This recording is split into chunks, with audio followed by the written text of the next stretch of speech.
નમસ્કાર વિદ્યાર્થી મિત્રો, આજે આપણે ધોરણ 5 પર્યાવરણ આસપાસ જેમાં પાઠ 18 હવે અમે ક્યાં જઈએ વિશેનો અભ્યાસ કરીશું। તો આ પાઠની અંદર આપણે થોડોક અભ્યાસ કરી ચૂક્યા છીએ। હવે આગળ જોઈશું તો કે નદીની પાર। એક દિવસ ખેડી ગામના લોકોએ સાંભળ્યું કે નદી પર ખૂબ જ મોટો બંધ બાંધવાનો છે। આ માટે નદીનો પ્રવાહ રોકવા મોટી દિવાલ બનાવવામાં આવશે। ખેડી અને નજીકના ઘણા ગામડાઓનો વિસ્તાર પાણીની અંદર ડૂબી જશે। લોકોએ તેમનું ગામ અને જમીન જ્યાં તેમના બાપ દાદાઓ વર્ષોથી રહ્યા હતા તે છોડીને જવું પડશે। તો ખેડી ગામના જે લોકો હતા એમણે એવું સાંભળ્યું કે આપણી જે અહીંયા જે નદી છે તેની પર મોટો બંધ બાંધવાનો છે, જેના કારણે બંધ શા માટે બાંધવામાં આવે છે તો કે જે નદીના પાણીનો જે પ્રવાહ છે તેને રોકવા માટે મોટી દિવાલ બનાવવાનું, જેને બંધ કહે છે।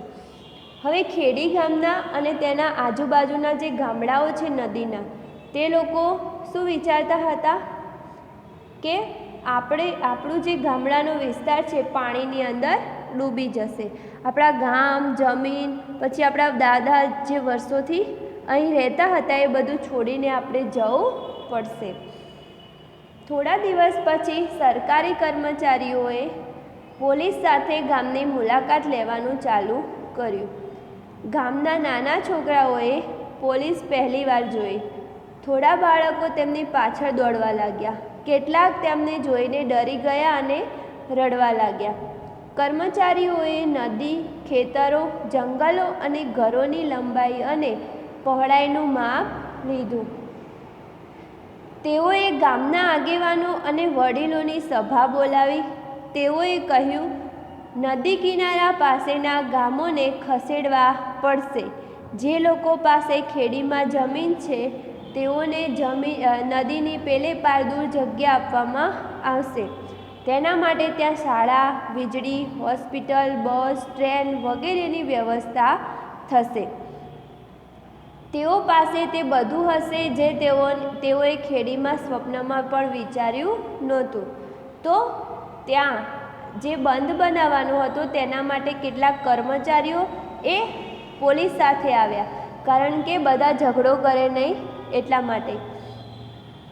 તો કેટલાક જે બાળકો હતા તેમને જોઈને ડરી ગયા, તો કેટલાક એમની પાછળ દોડવા લાગ્યા। હવે કર્મચારીઓ શા માટે આવ્યા હતા તો કે ખેતર, જંગલ, ઘર છે તેની લંબાઈ અને પહોળાઈ માપી અને પછી વડીલોની સભા બોલાવી અને તેમને કહ્યું કે અહીંયા જે ગામમાં જે લોકો વસે છે તેમને દૂર બીજે જગ્યા આપવામાં આવશે, જ્યાં તેમને શાળા, વીજળી, હોસ્પિટલ, બસ, ટ્રેન આ બધાની જ વ્યવસ્થા હશે। અનુજના માતા પિતા અને ગામના બીજા વડીલો તેમનું ગામ છોડવાથી ખુશ ન હતા। આ બધું સાંભળી અનુજ પણ થોડો ગભરાઈ ગયો, પરંતુ તે ઉત્તેજિત પણ હતો। તે વિચારવા લાગ્યો કે લગ્ન પછી તે તેની પત્નીને નવા ગામના નવા ઘરમાં લઈ જશે, એવું ઘર જ્યાં તે ફક્ત એક બટન દબાવશે ને અજવાળું થશે અને નળ ખોલશે ને પાણી આવી જશે। તે શહેરમાં ફરવા અને નવી જગ્યાઓ જોવા બસમાં જઈ શકશે। જ્યારે બાળકો થશે ત્યારે તે તેઓને શાળાએ મોકલશે, તેઓ તેના જેવા અભણ નહીં રહે। તો અનુજ છે તેણે શું વિચાર્યું, એટલે તેમના ઘરના જે વડીલો છે તે ગામ છોડવાથી ખુશ ન હતા, પણ અનુજ શું વિચારતો હતો કે તે લગ્ન કરશે અને પછી તેની પત્નીને નવા ગામમાં લઈ જશે। પછી તે આપણે જે અત્યારે છે સ્વિચ પાડીએ અને આપણા ઘરની લાઇટ ચાલુ થઈ જાય, નળ ચાલુ કરીએ અને આપણા ઘરમાં પાણી આવી જાય, એવું તે વિચારતો હતો કે સ્વિચ પાડીશું ને અમારા ઘરની લાઇટ ચાલુ થઈ જશે, પછી નળ ખોલીશું અને પાણી આવશે, પછી હું મારી પત્નીને બસમાં બેસીને એક જગ્યાએથી બીજી જગ્યાએ ફરવા માટે લઈ જઈશ, પછી મારા બાળકોને શાળાએ ભણવા મોકલીશ। આ બધું તે વિચારી રહ્યો હતો। હવે શું કહે છે કે ચર્ચા કરો અને કહો કે અનુજના ગામના ઘણા લોકો તેની જમીન અને જંગલ છોડી જવા માટે સહમત ન હતા. કેમ? ઈચ્છા ન હોવા છતાં તેમણે કેમ એ બધું છોડવું પડશે? તો કે તમે જે જગ્યાએ ઘણી પેઢીઓથી રહેતા હો તે જગ્યા માટે તમને લગાવ થઈ જાય છે. તે આપણી માતૃભૂમિ બની જાય છે. તેથી અનુજના ગામના ઘણા લોકો તેમની જમીન અને જંગલ છોડી જવા માટે સહમત ન હતા. અનુજના ગામ નજીક નદી પર મોટો બંધ બાંધવાનો છે. તેના લીધે ખેડી અને આસપાસના ઘણા ગામનો વિસ્તાર પાણીની અંદર ડૂબમાં જવાનો છે. તેથી ઈચ્છા ન હોવા છતાં તેમણે એ બધું છોડવું પડશે. હવે કહે છે કે ખેડીમાં અનુજના પરિવારના કેટલા લોકો હતા. જ્યારે અનુજ તેના પરિવાર વિશે વિચારતો ત્યારે કોણ કોણ તેના મનમાં આવતા? તો કે ખેડીમાં અનુજના પરિવારમાં તેની એક બહેન હતી જે ગામમાં પરણાવી હતી. તે પરિવાર અનુજનું ગણાય. અનુજના પરિવારમાં તેનો પુત્ર કૌશલ અને પુત્રી જીયા હતા. જ્યારે અનુજ તેના પરિવાર વિશે વિચારતો ત્યારે તેના ખેડી ગામના અડોસ પડોશના લોકો, તેના જુવાન મિત્રો અને ગામના વડીલો વગેરે યાદ આવતા હતા. હવે કે છે તમે તમારા પરિવાર વિશે વિચારો છો તો તમારા મનમાં કોણ કોણ આવે છે? તો કે મારા મનમાં મારા મમ્મી પપ્પા, દાદા દાદી, ભાઈ બહેન, કાકા કાકી, ફોઈ આ બધા મને યાદ આવે છે. તમે એવા લોકો વિશે સાંભળ્યું છે જેઓને તેમની જૂની જગ્યા છોડીને જવું ન હતું? તેમના વિશે વાત કરો. તો કે અમારા અમદાવાદ શહેરમાં એક વિસ્તારની ઝૂંપડપટ્ટીના લોકોને ઝૂંપડીને બદલે સરસ પાકા મકાન આપતા હતા, છતાં તેઓ ત્યાં જવા તૈયાર ન હતા. તેનું કારણ એ હતું કે નવો વિસ્તાર શહેરથી દૂર હતો અને ધંધાનું સ્થળ શહેરની અંદર હતું. તેમના રોજગાર પર તેની અસર થતી હતી. તમે એવા લોકોને જાણો છો જે ક્યારેય શાળાએ ગયા નથી? તમે એવી જગ્યા વિશે પણ જાણો છો જ્યાં શાળા જ નથી? તો કે જે લોકો રોજગારી માટે એક ગામથી બીજે ગામ ભટકતા ફરે છે, તેમના બાળકો શાળાએ જઈ શકતા નથી. આવા લોકો મદારી, નટબજાણિયા વગેરે છે. ગુજરાતના ખૂબ ઊંડાણ ધરાવતા આદિવાસી વિસ્તારોમાં શાળા હોતી નથી. હવે કહે છે અનુમાન કરો જ્યાં બંધ બાંધવામાં આવતો હોય ત્યાં લોકોને કેવી મુશ્કેલીઓનો સામનો કરવો પડતો હશે? તો કે જ્યાં નવો બંધ બનાવવામાં આવતો હોય ત્યાં લોકોની જમીન તથા ઘર પડાવી તેમને બીજે ખસેડવામાં આવે છે. આવા લોકો પોતાના વતનને યાદ કરી પછી દિવસો ગુજારે છે. નવી જગ્યાએ તેઓ જલ્દીથી ગોઠવાઈ શકતા નથી. તેમના ધંધા રોજગાર પર અસર પડે છે. નવા સ્થળે તેઓએ અલગ પડી જાય છે. બીજા લોકો તેમની તરફ જોતા નથી કે કામ પણ આપતા નથી.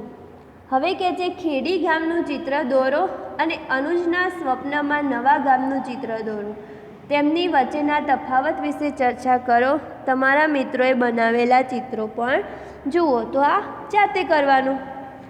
હવે છે કે નવી જગ્યા. તો કે ઉનાળાની બપોર હતી. અનુજને તડકા અને ગરમ હવામાં ચક્કર આવી રહ્યા હતા. તેના પગ પાકા ડામરના રસ્તા પર દાઝી રહ્યા હતા. ત્યાં થોડો છાંયડો આપે તેવું એક પણ વૃક્ષ ન હતું. ફક્ત થોડા ઘરો અને દુકાનો હતા. અનુજ દવા ખરીદ્યા પછી તેના ઘરના રસ્તે જતો હતો. તેની પીઠ પર એક જૂનું ટાયર હતું. તમે ચિત્રમાં જોઈ શકો છો કે અનુજ એ શું થાય, એક ટાયર ખભે લટકાવીને હાથમાં દવા લઈને ઘરે જાય છે. આ દિવસોમાં તેણે તેનો ચૂલો આ રબરના ટાયરના નાના ટુકડાઓથી સળગાવવો પડે છે. તે ઝડપથી આગ લઈ લે છે અને બળતણનું લાકડું પણ બચી જાય છે. પરંતુ ટાયરના સળગાવવાથી આવતી ગંધ અને ધુમાડો ભયંકર હોય છે. આ નવા સિંદુરી ગામમાં તેઓએ દરેક વસ્તુ જેમ કે દવાઓ, ખોરાક, શાકભાજી, બળતણનું લાકડું અને પ્રાણીઓના ખોરાક બધા માટે પૈસા ખર્ચ કરવા પડે છે.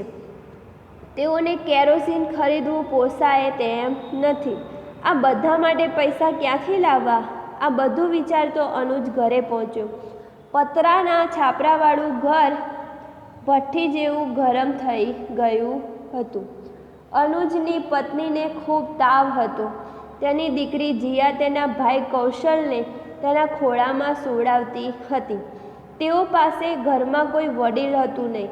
અનુજના માતા પિતા ખેડી ગામ છોડવા વિશે એટલા દુઃખી હતા કે તેઓ અહીં આવતા પહેલાં જ મરી ગયા.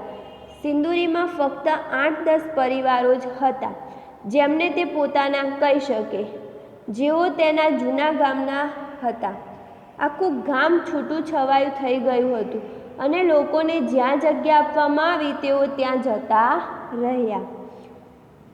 આ ગામ અનુજે સ્વપ્નમાં ગામ વિશે વિચાર્યું હતું એવું ન હતું.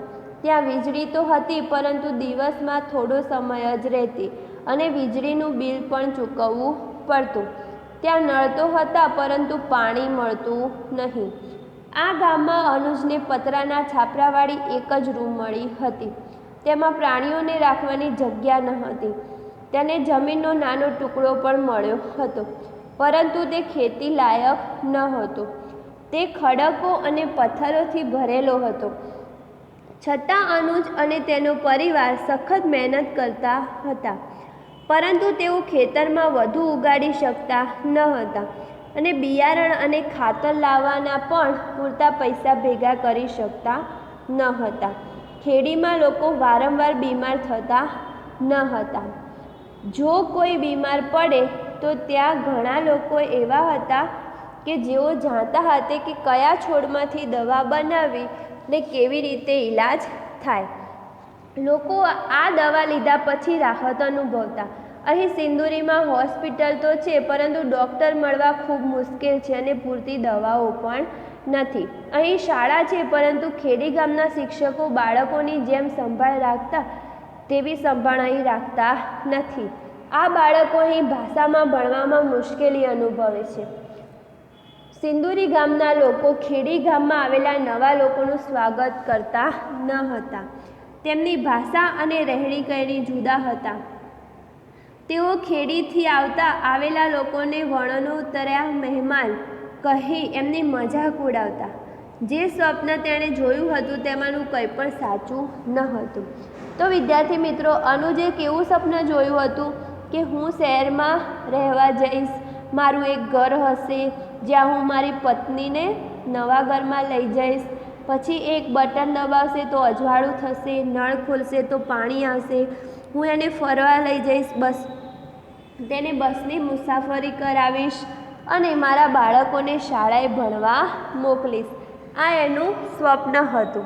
પરંતુ આ જે નવી જગ્યા છે એ કેવી હતી તો કે એ તદ્દન જેણે એને સ્વપ્નમાં વિચાર્યું હતું તેનાથી જુદી હતી. તેને ફક્ત એક ઓરડી જ રહેવા માટે ઓરડી મળી હતી. એક જમીનનો નાનો ટુકડો મળ્યો હતો. હવે ઓરડી પણ એવી હતી કે છાપરાવાળી, જે ગરમીના કારણે બહુ જ એકદમ કોયલા જેવી ગરમ થઈ જતી હતી. પછી એને જે જમીન મળી તે કેવી હતી તો કે તે પણ ખેતી લાયક ન હતી. એને ખેતી કરવી હોય તો બિયારણ પણ એને બહારથી લાવવું પડતું, જેના એને પૈસા ચૂકવવા પડતા. પછી એના ઘરની અંદર વીજળી તો હતી પરંતુ એનું બિલ ચૂકવવું પડતું, જેમ આપણે પણ ચૂકવીએ છીએ તેવી રીતે. પછી કહે છે કે અમારે ત્યાં નળ તો છે પણ જ્યાં પાણી આવતું નથી. પછી અમે જ્યાં નવી જગ્યા એટલે કે સિંદુરી ગામમાં રહેવા આવ્યા છીએ ત્યાં દવાઓ, ખોરાક, શાકભાજી, બળતણનું લાકડું, પ્રાણીઓના ખોરાક આ બધું જ અમારે પૈસાથી લાવવું પડે છે, જ્યાં અમારે ખેડી ગામમાં અમે પૈસાથી લાવવું પડતું ન હતું. પછી કહે છે કે મારા માતા પિતા તો હવે રહ્યા નથી, એટલે કે અમારા ઘરના વડીલો તો કોઈ રહ્યું નથી. પણ અમારા ગામના જે 8-10 પરિવારો છે તે અહીંયા છે અને બીજા જે લોકો છે એમને બીજા ગામમાં મોકલ્યા છે, એટલે બધા જે આખું ગામ છે એ છૂટું છવાયું થઈ ગયું છે. હવે અનુજનો પરિવાર છે એ ખૂબ જ મહેનત કરે છે પોતાનું ઘર ચલાવવા માટે, અને સિંદુરી ગામના જે લોકો છે એ તેમની શું કરે છે, મજાક ઉડાવે છે કે તમે અહીંયાના મહેમાન છો. અને પછી ત્યાં બીજું શું છે તો કે ત્યાં શાળાઓ છે, હોસ્પિટલ પણ છે. તો હોસ્પિટલ છે પણ ડૉક્ટર નથી, શાળા છે પણ શિક્ષકો ખેડી ગામમાં જે શિક્ષકો ભણાવતા હતા તેવું ભણાવતા નથી, અને ત્યાંની ભાષા પણ અલગ છે. એટલે બાળકોને શું થાય તો કે તકલીફ પડે, જેમ ભાષા બદલાઈ જાય તેમ એ લોકોને ભણવામાં તકલીફ પડે છે. હવે કહે છે લખો, શું સિંદુરી ગામ અનુજના સ્વપ્નના ગામ જેવું હતું? તો કે ના, સિંદુરી ગામ અનુજના સ્વપ્નના ગામ જેવું ન હતું. તેને સિંદુરી અને તેના સ્વપ્નના ગામ વચ્ચે શું તફાવત જોવા મળ્યો? તો કે અનુજને તેના સ્વપ્નના ગામ જેવું સિંદુરી ગામ લાગ્યું ન હતું. તેના સ્વપ્નના ગામમાં તો બટન દબાવશે ને અજવાળું થશે, નળ ખોલશે ને પાણી આવી જશે. તે શહેરમાં બસ દ્વારા નવી નવી જગ્યાઓ જોવા જશે, તે બાળકોને શાળાએ ભણવા મોકલશે, તેને પોતાનું એક સરસ મકાન હશે. જ્યારે સિંદુરી ગામમાં તેને એક પતરાવાળી ઓરડી હતી, તેના પશુઓને રહેવાની જગ્યા ન હતી, તેને જમીનના બદલે જમીન મળી હતી પણ તે પથ્થરોવાળી હતી, જ્યાં કશું ઉગે એવું ન હતું. તેની પાસે બિયારણ અને ખાતર લાવવાના પૈસા ન હતા. ઘરના વારંવાર બીમાર પડી જતા હતા. અહીં હોસ્પિટલ હતી પણ ડૉક્ટર હાજર રહેતા ન હતા. પૈસા વગર દવા થતી ન હતી. શાળા હતી પણ ખેડી ગામ જેવી ન હતી. તમે ક્યારેય કોઈના ઘરે વણોતર્યા મહેમાનની જેમ ગયા છો? તમને કેવું લાગ્યું? તો એકવાર હું પપ્પાની સાથે અમદાવાદ ગયો હતો. અમારા ગામના એક કાકા અમદાવાદ રહેતા હતા. પપ્પાને કામ હોવાથી અમે તેમને ફોન કર્યા વગર જ એમના ઘરે પહોંચી ગયા. કાકા અને કાકી અમને જોઈને નવાઈ પામ્યા. અમે વણોતર્યા મહેમાન જેવા હતા, છતાં એમણે અમને આવકાર્યા, ચા નાસ્તો કરાવ્યો, ક્યાંય સુધી અમારી સાથે બેસીને વાતો કરી. આ જોઈ મને સારું લાગ્યું. જ્યારે તમારા ઘરે થોડા દિવસ માટે મહેમાન આવે છે ત્યારે તમારો પરિવાર શું કરે છે? તો કે અમારા ઘરે જ્યારે થોડા દિવસ માટે કોઈ મહેમાન આવે છે ત્યારે અમે તેને આવકારીએ છીએ, તેમની દરેક સગવડને સાચવીએ છીએ, તેમના માટે સારા ભોજન બનાવી તેમને જમાડીએ છીએ, એમના સૂવાની સગવડ કરીએ છીએ, અમારા અન્ય સંબંધીઓને ઘરે ચા પાણી કરવા લઈ જઈએ છીએ.